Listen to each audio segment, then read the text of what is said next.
आज नयागढ़ जिला महोत्सव आज मते सम्मानित करी मुख्य अतिथि हिसाब से आज मते डाकिला एवं आगर प्रतिकूल परिस्थिति सत्वे कार्यक्रम सफलता पूर्वक आज होईची।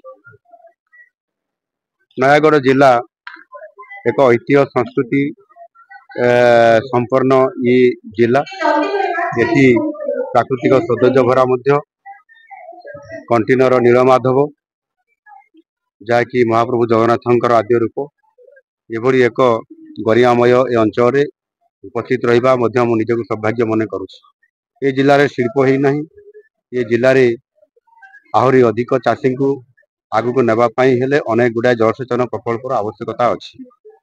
आज भूतांत जलसेचन प्रकल्प आज तार फॉरेस्ट क्लियरेंस हो जाइए खूब शीघ्र यार शुभारंभ करा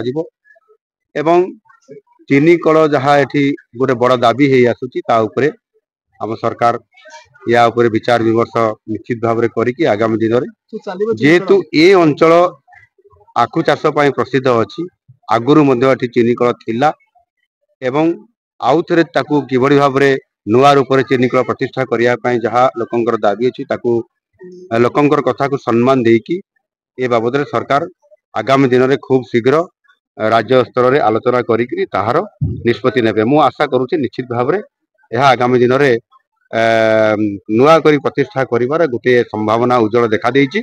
आलोचना हला पर ही निष्कर्ष हला पर बाहरिबो एवं चिन्नीकल प्रतिष्ठा करिया पई ओडिसा रे जदि कोउटी हेबो सेटा सबुठारु उत्कृष्ट जगह होछि नयागढ़ आ सेति पई सरकार प्राधान्य दउछि। धन्यवाद।